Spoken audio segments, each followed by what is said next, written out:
आचार्य स्वामी ने सम्यक ज्ञान का वर्णन किया है। सम्यक दर्शन के बाद ज्ञान सम्यक ज्ञान हो जाता है। जो ज्ञान जिस समय जीव को सम्यक्त नहीं हुआ, अपनी आत्मा का श्रद्धा नहीं हुआ, आत्मा की अनुभूति नहीं हुई, क्योंकि श्रद्धा होगी तो अनुभूति होगी। इसके पहले जो ज्ञान था वह ज्ञान मिथ्या ज्ञान था, क्योंकि श्रद्धा भी थी तो वह श्रद्धा विपरीत थी, और विपरीत श्रद्धा होने के कारण वह एक दर्शन था, वह कैसा था? मिथ्या दर्शन। और जैसे ही इस जीव को अपनी आत्मा की श्रद्धा हुई, आत्मा की श्रद्धा होने पर उसका वेदन हुआ, अनुभूति हुई, तो दर्शन सम्यक दर्शन हो गया और ज्ञान सम्यक ज्ञान हो गया। अब देखिए, पंडित पूजा के माध्यम से अपन समझेंगे। श्री गुरु तांत्र मंडलाचार्य महाराज ने हमारे लिए पंडित पूजा में जो सम्यक ज्ञान का वर्णन है, तो सम्यक ज्ञान के मतलब ज्ञान दर्शन के बाद ज्ञान सम्यक ज्ञान कैसे हुआ, और पंडित पूजा में जो सम्यक दृष्टि ज्ञानी है वह कैसे अपने शुद्ध स्वभाव की क्या करता है? पूजा करता है। तो पहले नंबर की जो गाथा है, सिद्ध प्रभु के समान अपना निशुद्धात्मा है, इस गाथा में बताया। पहले नंबर की गाथा है ओंकारस्य ऊर्ध्व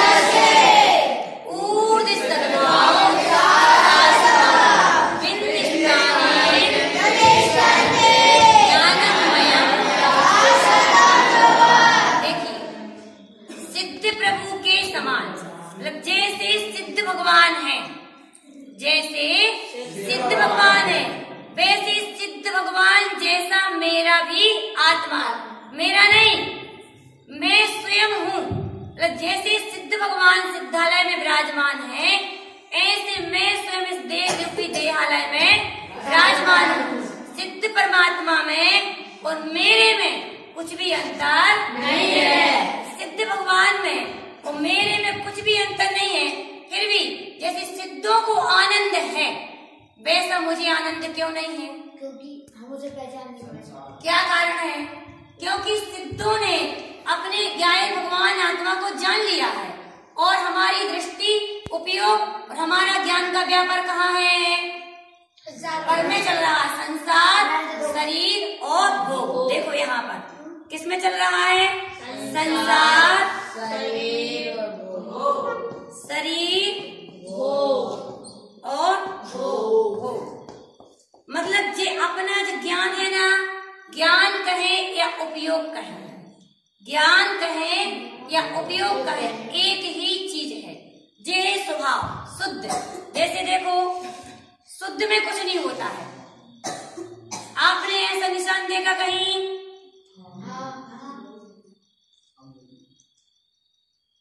कहाँ देखा? नहीं, नहीं, बोलिए। अच्छा, इसका मतलब क्या होता है?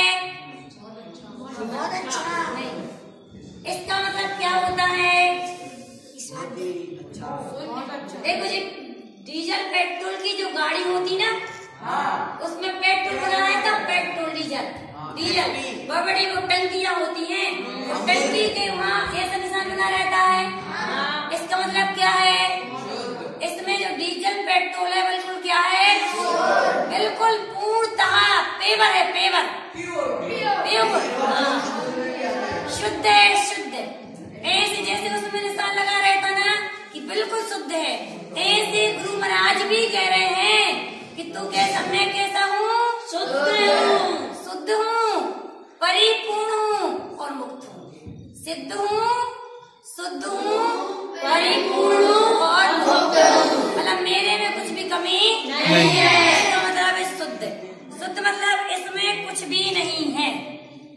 शुद्ध है मतलब कोई भी प्रकार की कालिमा नहीं है, कोई भी प्रकार का विकार नहीं है। और कैसा है ये?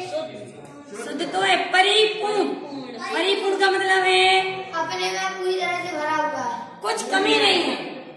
परिपूर्ण मतलब जैसे एक, हाँ, घंधे का घन, लकड़ियाँ फटाते ना, वो छेनी लगाते ना, और उस पर क्या पटकते हैं? घन में एक कोई भी छेनी प्रवेश नहीं करती, मतलब ठोस होता है। जो ठोस होता है उसे क्या कहते हैं? घन कहते हैं। ठोस होता है ना, उसे क्या कहते हैं? घन। ऐसे हमारी आत्मा भी कैसी है? ठोस है, विज्ञान घन कहते हैं, ज्ञान घन कहते हैं। ऐसा भगवान आत्मा है हमारा। अब आइए देखिए कि जब मैं शुद्ध हूँ, परिपूर्ण हूँ, विज्ञान घन हूँ, आनंद का कंद हूँ, तो फिर मुझे आनंद क्यों नहीं आता? इसका क्या कारण है? तो ये है ज्ञान। जब यह ज्ञान का व्यापार, देखिए, ये ज्ञान और ये है हमारा स्वभाव, शुद्ध स्वभाव। जब यह ज्ञान, ज्ञान सबके पास में है ना? बिना ज्ञान का है कोई क्या? नहीं। अब देखिए, अपने ज्ञान में तोलिए, अगर हमारा ये ज्ञान बाहर में लगेगा तो क्या है? अनंत दुख।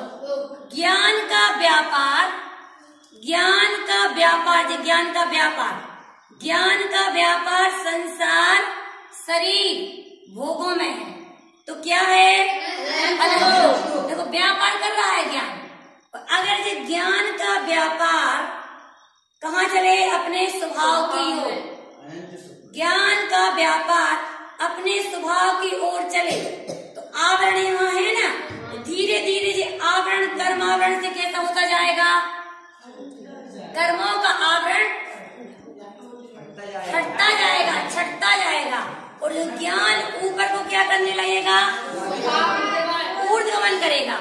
जैसे इस पर छाया है आवरण काय का? ज्ञान, कर्मों का।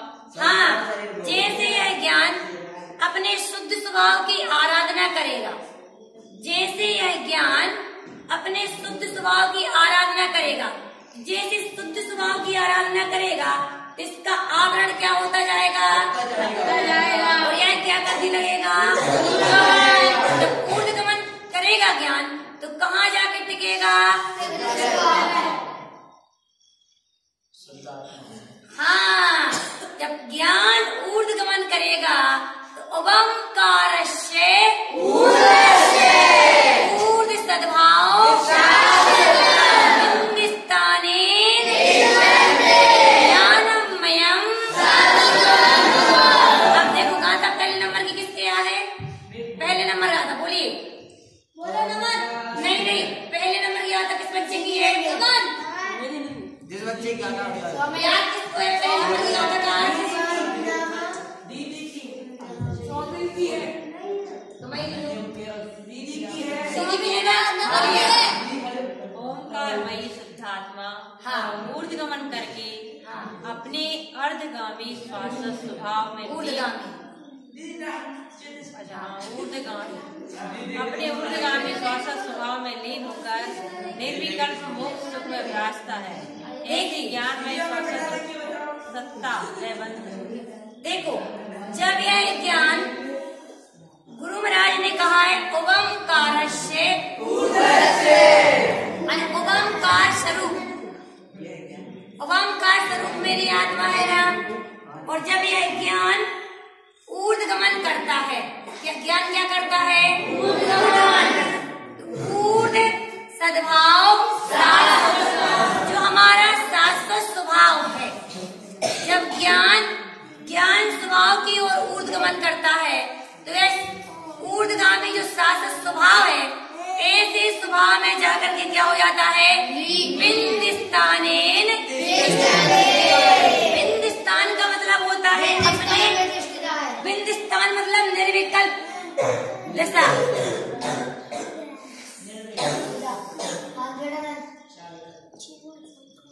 बिंदिस्थान का मतलब है बिंदिस्थानेन तिष्ठन्ते, अपने निर्विकल्प स्वभाव में जाकर के ठहर जाता है।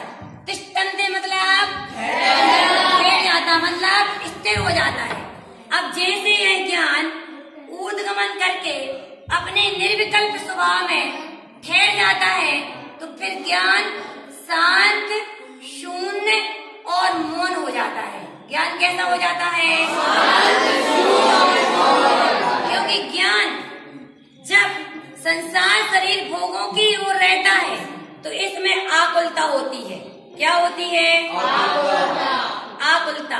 और यही ज्ञान जब स्वभाव की ओर जाता है तो इसमें क्या हो जाती है?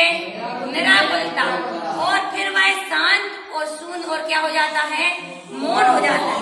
ज्ञानम मयम शाश्वतम, यह ज्ञान जानने लगता है। जो क्या जानने लगता है? कि जो ज्ञानमयी शाश्वत ध्रुव स्वभाव है वह मेरी क्या है? सत्ता है। मैं शाश्वत ज्ञानमयी ध्रुव स्वभाव मैं ही हूँ। जय गुरु महाराज ने पहले नंबर की गाथा में समझाया है।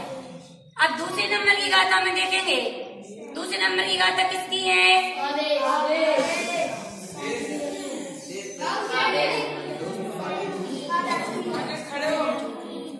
बोलो, खड़े हो जाओ। हाँ बोलो, गाथा बोलिए।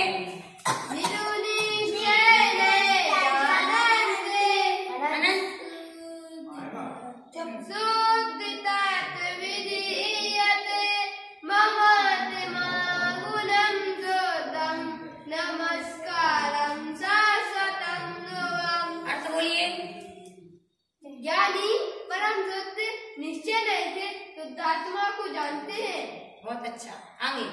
और शुद्ध तत्व को जानने की यही विधि है। हाँ आगे। मैं आत्मा गुणों से शुद्ध हूँ। ऐसे साक्षात दुस्वभाव को मेरा नमस्कार।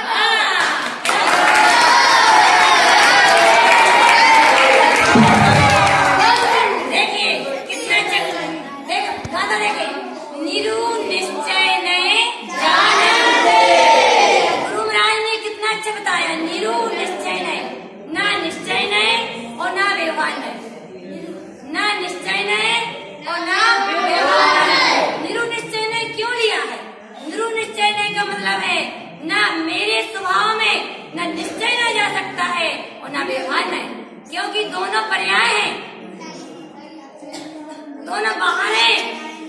परम शुद्ध निश्चय नहीं। निरु निश्चय का मतलब है परम शुद्ध निश्चय नहीं से। अब है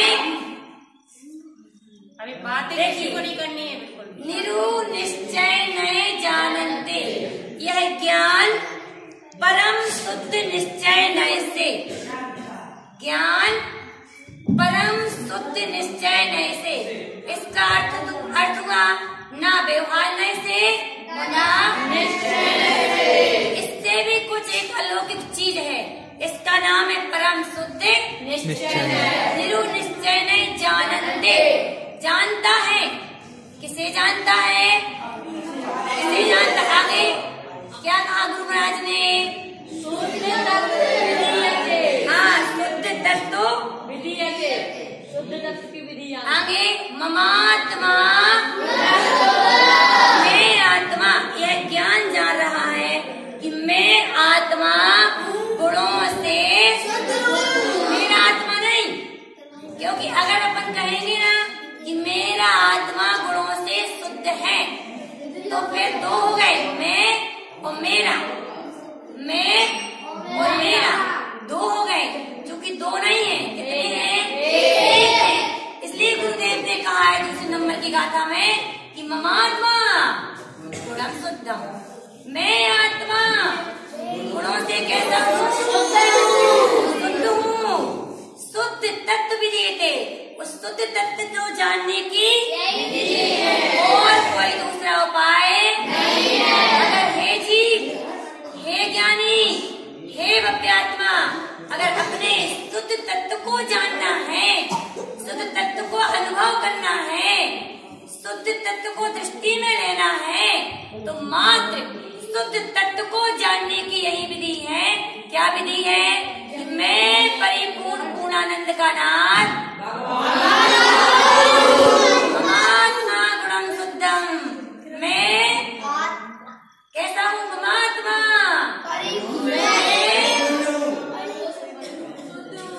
आत्मा गुणों से, बोलो ना, मैं आत्मा गुणों से,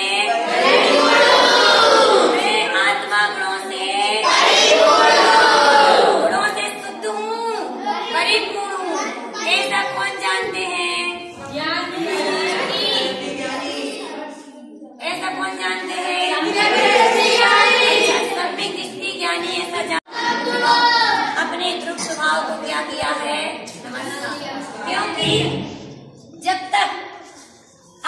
ध्रुव स्वभाव को नमस्कार नहीं होगा, जब तक अपनी ध्रुव सत्ता को नमस्कार नहीं होगा, तब तक बाहर में पंच परमेष्ठियों को भी नमस्कार नहीं होगा। क्योंकि जो शुद्धात्मा की आराधना, जो जीव अपने शुद्धात्मा की आराधना करते हैं, तो उसके व्यवहार से पंच परमेष्ठी की आराधना हो जाती है।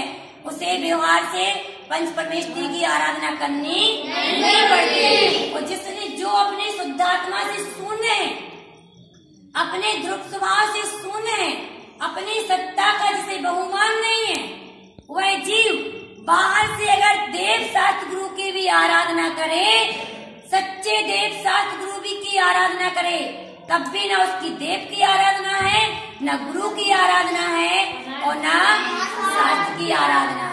क्यों नहीं है? क्यों नहीं है?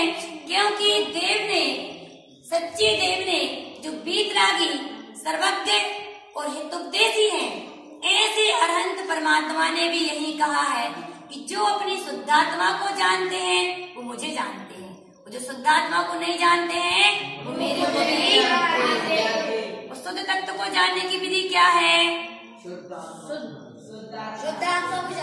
शुद्ध तत्व को जानने की विधि क्या है? अपने शुद्धात्मा स्वरूप को जानो। शुद्ध तत्व को जानने की विधि क्या है? गाथा नंबर 2, पद नंबर 3। ममात्मा में आत्मा गुणों से, अगर ऐसा बोध है तो यही शुद्ध तत्व को जानने की विधि है। अब आचार्य नारायण स्वामी ने गाथा नंबर 3 में हमारे लिए क्या समझाया है? गाथा 3 किसकी है? खड़ी हो जाइए बेटा।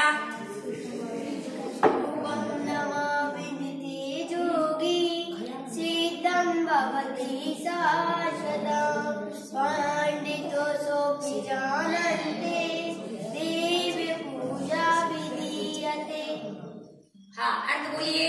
आत्मरसिक योगी पुरुष ओंकारमय सिद्ध स्वरूप का अनुभव करते हैं, अपने शाश्वत स्वभाव में लीन रहते हुए सिद्ध हो जाते हैं। ज्ञानी पंडित भी इस रहस्य को जानते हैं। देव पूजा की यही विधि है। क्या बात।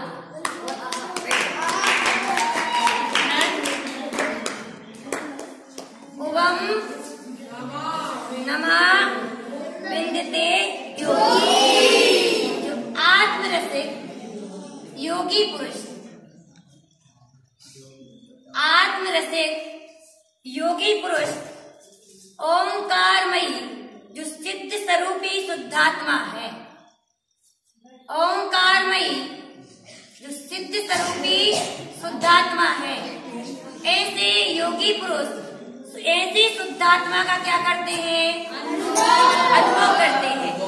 और अनुभव करके जिस चीज का, जिस तत्व का ज्ञानी ने अनुभव किया है, जिस तत्व का ज्ञानी ने अनुभव किया है, आत्मरसिक के जो ज्ञानी है, ऐसे ज्ञानी पुरुष ने जिस शुद्ध तत्व का अनुभव किया है, उसी शुद्ध स्वभाव में वे क्या हो जाते हैं? उसी शुद्ध स्वभाव में वे लीन हो जाते हैं। लीन होना मतलब अपने शुद्ध स्वभाव में डूब जाते हैं। सम्यक दृष्टि ज्ञानी भी, सम्यक दृष्टि ज्ञानी भी इस रहस्य को जानता है और देव पूजा विधि है। यही देव पूजा की सच्ची विधि है। अब बताइए, हम बाहर से आरती उतारें, मंत्र विधि करें, कुछ भी पढ़े, चाहे देव पूजा पढ़े, चाहे गुरु आराधना पढ़े, चाहे शास्त्र जिनवाणी का पढ़े, कुछ भी करें, क्या हमारी देव पूजा हो जाएगी? नहीं। क्योंकि देव पूजा की विधि आचार्य नारायण स्वामी ने क्या बताई है? अपने शुद्ध तत्व को क्या कहा उन्होंने? ओम नमः विद्यते योगी। जैसे ज्ञानी पुरुष अपने परमात्म स्वरूप का वेदन करते हैं, हे ज्ञानी, हे ज्ञानी, ऐसे परमात्म स्वरूप का तुम भी क्या करो? वेदन करो, अनुभवन करो, तो तुम्हारी देव पूजा क्या हो जाएगी? देव पूजा करना सार्थक है।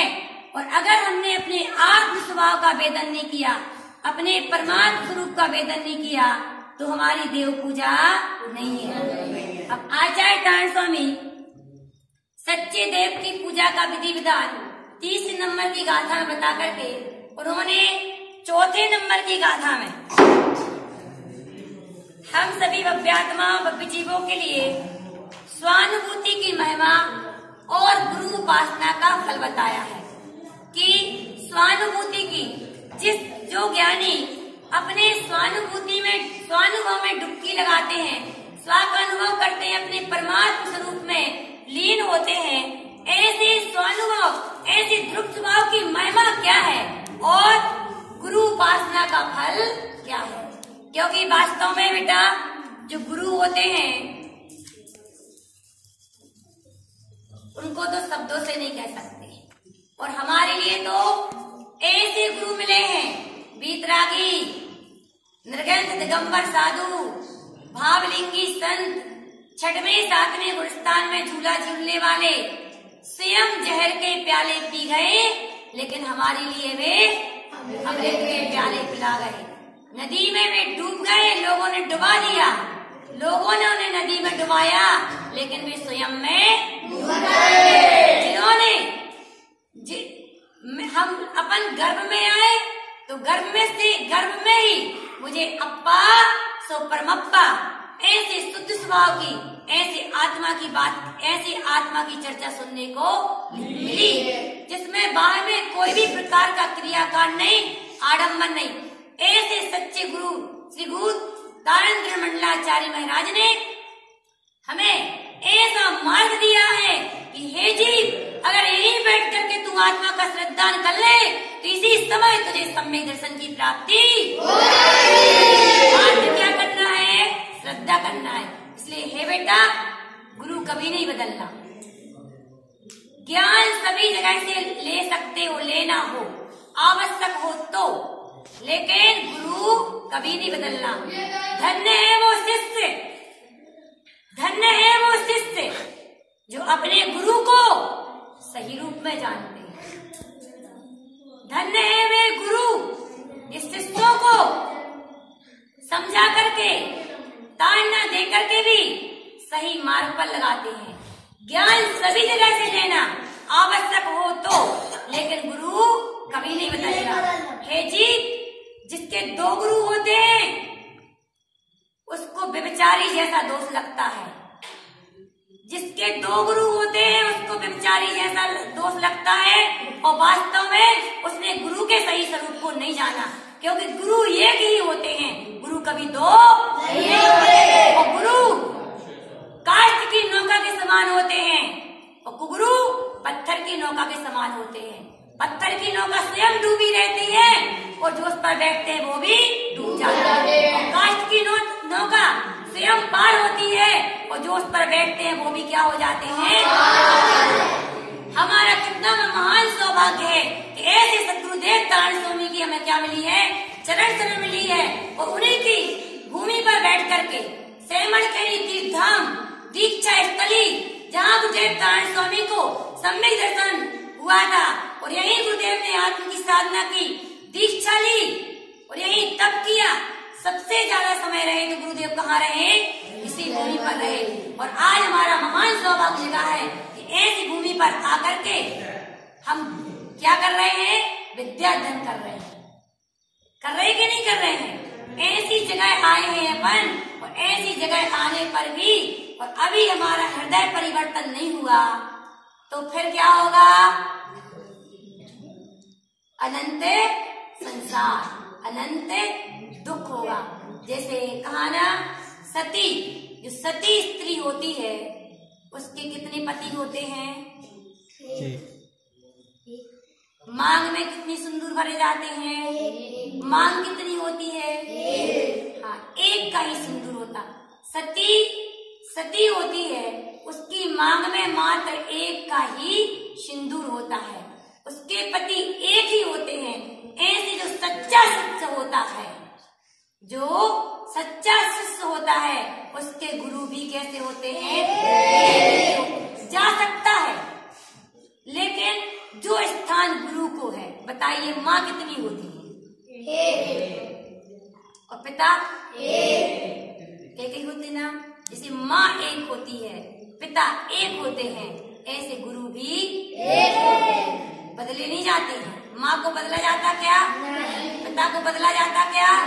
ऐसे गुरु को भी बदला नहीं जाता। और बेटा, अगर गुरु भी कभी बदलने, सपने भी आ गए बदलने के, समझना तुम कभी भी संसार सागर से पार नहीं हो सकते, नहीं हो सकते, नहीं हो सकते, नहीं हो सकते। इसलिए 4 नंबर की गाथा में आचार्य नारायण स्वामी ने स्वानुभव की महिमा और सच्चे गुरु का क्या बताया है? फल बताया है। अपन शेष चर्चा कल करेंगे। गाथा बस बोलो। 4 नंबर की गाथा किसकी है?